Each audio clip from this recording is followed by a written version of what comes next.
வணக்கம். நான் உங்கள் PKK in life designs with PKK. இனி ஒரு அழகான செய்தியோடு உங்களை சந்திப்பதில் மிக்க மகிழ்ச்சி. ஒவ்வொரு நாளும் மிக அழகாக சென்று கொண்டிருக்கிறது. உங்களுக்கும் அதே போல் இருக்கும் என்று நம்புகிறேன். இப்போ முதல்ல நம்ம நகை கடைக்கு வந்துடுவோம். நான் உங்களுக்கு இந்த நெக்லஸை காமிக்கிறேன். இது அந்த காலத்து அட்டிகைங்க. இந்த அட்டிகை அப்படியே நடுவில் ஒரு கெம்பு வச்சுருக்கு, முத்தெல்லாம் வச்சு ஒரு பெண்டன். எங்கள் பாட்டி தாத்தா அந்த மாதிரி யூஸ் பண்ண. ஆனால் இதை நானே பண்ணிட்டது. இது ஏதாவது முக்கியமான கல்யாண காட்சிக்கு போனால் யூஸ் பண்ணுவேன். இது அதோட மேட்சிங் பேங்கிள், ரூபியும் எம்ஐ டைமண்ட்ஸும் வச்ச பேங்கிள். இதுதான் இன்றைக்கு நகைக்கதை. அடுத்தது நகைக்கடை. அடுத்தது என் கதை. சென்னைக்கு வந்தோடனே அப்பாவோட அம்மா 2 பேரும் 3 பேரும் வந்துட்டோம். திரும்பி 10 சிவன் கோல்ட் ஸ்ட்ரீட்டில் தான் போய் தங்கியிருந்தோம். அது கூட தாத்தா சொந்தமாக வீடு கட்டியிருந்தார். அது இப்போ 105 ஆர்காட் ரோடு அங்கே போயிட்டோம். அங்கே தங்கியிருந்தோம் எல்லோரும். ஆக்சுவலாக தாத்தா இல்லை, எங்கள் அப்பா தான் கிட்டேருந்து ஹெல்ப் பண்ணார் அந்த வீடு கட்டுறதுக்கு. எல்லோரும் இருந்தோம்.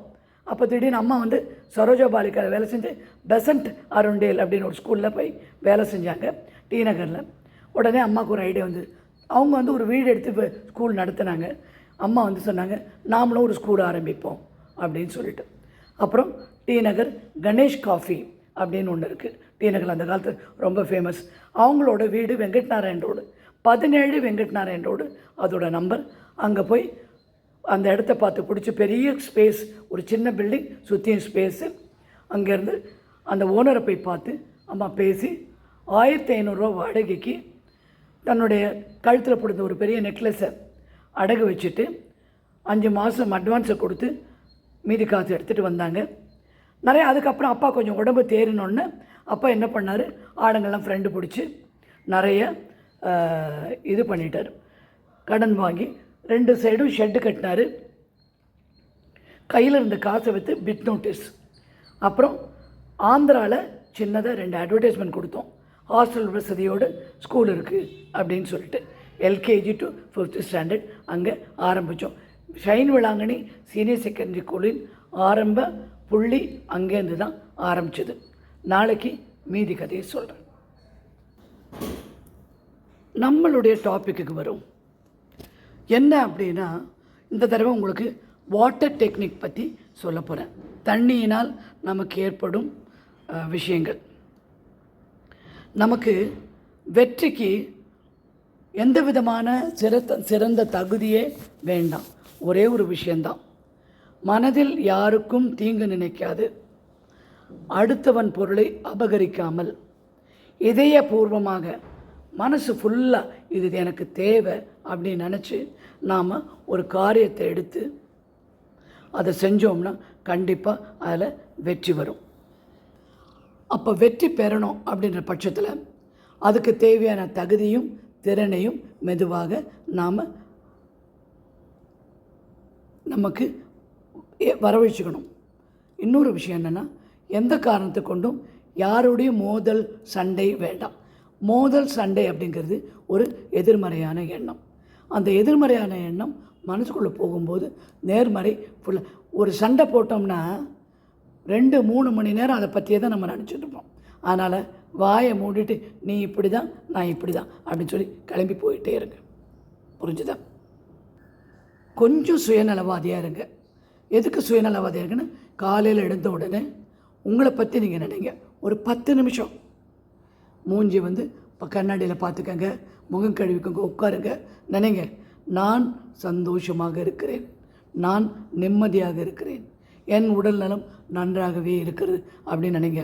அது என்னென்னா, அந்த விதை இருக்குல்ல, அந்த நேர்மையான விதை நாள் பூரா எது வந்தாலும் சமாளிக்கக்கூடிய உங்களுக்கு அந்த சக்தியை அது கொடுத்து விடும்.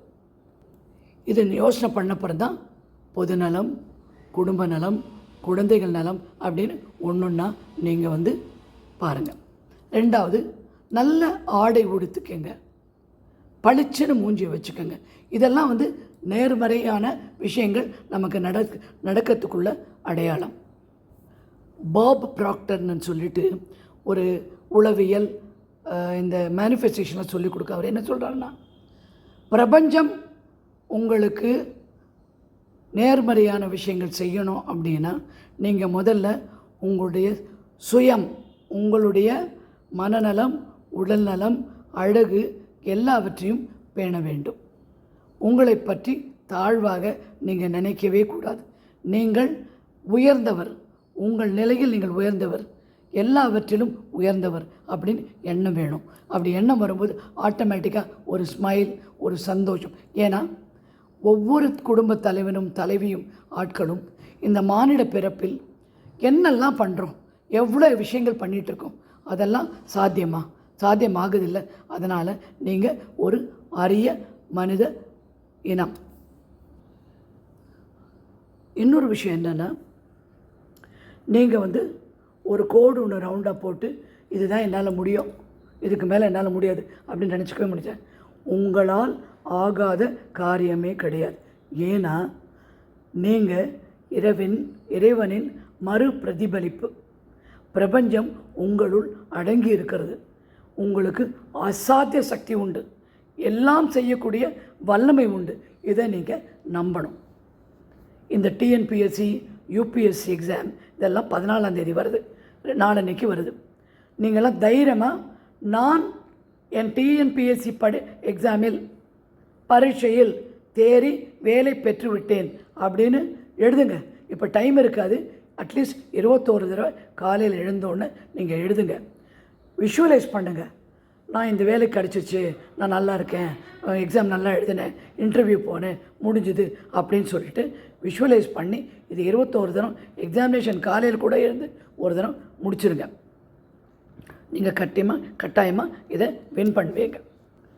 சந்தர்ப்பங்களை நழுவ விடாதீர்கள். எந்த விதமான சந்தர்ப்பமாக இருந்தாலும் நழுவ விடக்கூடாது. எதுக்கு நழுவ விடக்கூடாதுன்னா, ஒரு தரம் போன சந்தர்ப்பம் திரும்ப நமக்கு கிடைக்கவே கிடைக்காது.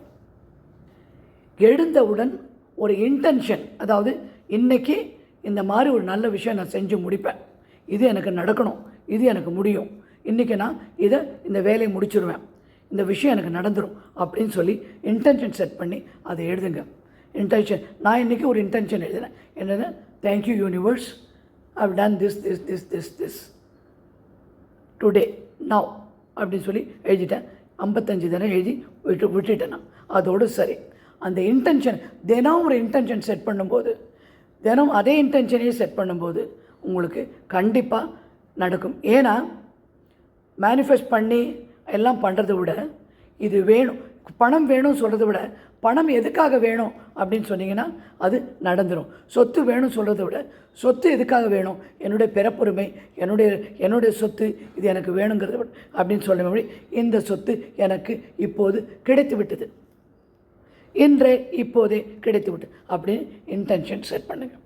நான் உங்களுக்கு ஒரு படம் காமிக்கிறேன், நீங்கள் பாருங்கள். இந்த படம் பார்த்துட்டிங்களா? இந்த படத்தில் ரைட் சைடில் இருக்கிற பூவையும் லெஃப்ட் சைடு இருக்கிற பிக்சரையும் டிஃப்ரென்ஸ் பார்த்து சொல்லுங்கள். இந்த ரைட் சைடில் இருக்கிற பூ பிக்சர் அழகாக பூவாக வந்திருக்கு. லெஃப்டில் இருக்கிறது கச்சாமுச்சான்னு வந்திருக்கு. இது என்ன விஷயம்னா, அவர் பேர் ஒரு ஜாப்பனீஸ் விஞ்ஞானி, டாக்டர் மசாரோ எமோட்டோ அப்படின்னு பேர். அவர் தண்ணியை வச்சு எக்ஸ்பெரிமெண்ட் பண்ணார். அதுக்கு முன்னாடி ஒரு விஷயம் சொல்லிடுறேன். இந்த உடம்பு பஞ்சபூதங்களால் ஆனது. தண்ணீர் தான் ஜாஸ்தி இருக்குது நம்ம உடம்பில். அந்த தண்ணீர்னால் நாம் எந்த பரிகாரம் செஞ்சாலும் நமக்கு கண்டிப்பாக நடந்துடும். ஏன்னா நம்ம உடம்புலேயும் தண்ணீர் இருக்குது, நான் செய்கிற பரிகாரத்துலேயும் தண்ணீர் இருக்குது. இந்த எமோட்டோ என்ன பண்ணார் அப்படின்னா, 4 டம்ளரில் தண்ணி வச்சுட்டார். ஒரு டம்ளரில் கொஞ்சம் பசங்களை கூப்பிட்டு, thank you so much, I love you, God is great, everything is well அப்படின்னு சொன்னார். இன்னொரு டம்ளரில் I hate you, you are bad, this is not good, I am jealous அப்படின்னு சொல்ல வச்சார். 4 டம்ளரில் சொல்ல வச்சுட்டு அதை அப்படியே ஃப்ரீஸ் பண்ணி எடுத்தார். ஃப்ரீஸ் பண்ணி எடுத்துட்டு தான் இந்த ஃபோட்டோ கொடுத்தாரு. நீங்கள் நேர்மறையான சொன்ன வார்த்தைகள் அழகாக பூவாகவும், எதிர்மறையான சொன்ன வார்த்தைகள் அசிங்கமாகவும், பார்க்கவே சகிக்க முடியாமல் ஒரு ஷேப்பில் இருக்குது. அதனால் தண்ணிக்கு கிரகிக்கிற எனர்ஜியை கிரகிக்கிற தன்மை இருக்குதுன்னு சொல்லி ப்ரூவ் பண்ணுறார். இதனால் இன்றைக்கி நான் உங்களுக்கு சொல்லிக் கொடுக்க போகிற பரிகாரம் என்னவென்றால், தண்ணியை ஒரு கிளாஸ் கிளியர் தண்ணி எடுத்துக்கோங்க.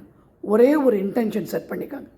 இன்றைக்கு எனக்கு இந்த 10 லட்சம் ரூபாய் கிடைத்து விட்டது, இன்றைக்கு என் மகன் பரீட்சையில் நன்றாக எழுதினான், ஏதோ ஒரு இன்டென்ஷன். நான் உடல் நலமாக இருக்கிறேன் இன்றைக்கு, இப்போது எல்லாத்துலேயுமே பிரபஞ்சத்துக்கு நன்றி. Gratitude is very important. ஒவ்வொரு வார்த்தை சொல்லி முடிக்கும் போதும் பிரபஞ்சத்துக்கு நன்றி நீங்கள் கண்டிப்பாக சொல்லியே ஆகணும். அப்படி சொன்னால் தான் இதுக்கு எஃபெக்ட் இருக்கும். புரிஞ்சு சொல்லிவிட்டு அந்த தண்ணியை வச்சுட்டு 2 நிமிஷம் தியானம் 21 தரம் சொல்லுங்கள். அந்த தண்ணியை பார்த்து ஒரே கிளாஸ் கண்ணாடி கிளாஸில் தான் இருக்கணும். அது 21 தரம் அந்த கண்ணாடி கிளாஸை சொல்லிவிட்டோம். அதன் தண்ணியை 2 நிமிஷம் அப்படியே வச்சு தியானம் பண்ணிவிட்டு குடிச்சிடுங்க. அது ஒரு நல்ல எஃபெக்ட் இருக்கிறத நிறைய பேர் சொன்னாங்க. நீங்களே அந்த படத்தை பார்த்து தெரிஞ்சுக்கிட்டீங்க. வாழ்க்கையில் எல்லா விஷயங்களையும் நாம் அடுத்தவங்க ஷூஸில் நின்று பார்க்கணும். ஒருத்தர் தொல்லை கொடுக்குறாங்க, இவங்க ஏன் இப்படி பண்ணுறாங்க அப்படின்னு சொல்லிவிட்டு அதை பார்த்து எல்லாரையுமே மறந்து மன்னிச்சு விட்டுடுங்க. புரிஞ்சுதா? ரிவெஞ்ச் எடுக்கிறது நம்ம தொழில் கிடையாது, அது கடவுள் பார்த்துப்பார். நீ இவ்வளவா, உன் வாழ்க்கையில் நான் வேண்டாமா, அப்படியே விலகிடுங்க. அன்பை மாத்திரம் பகிருங்கள். நீங்கள் வாழ்க்கை நல்லபடியாக அமையும். உங்களுக்கு இன்னொரு நல்ல செய்தியோடு மீண்டும் சந்திக்கிறேன். வணக்கம்.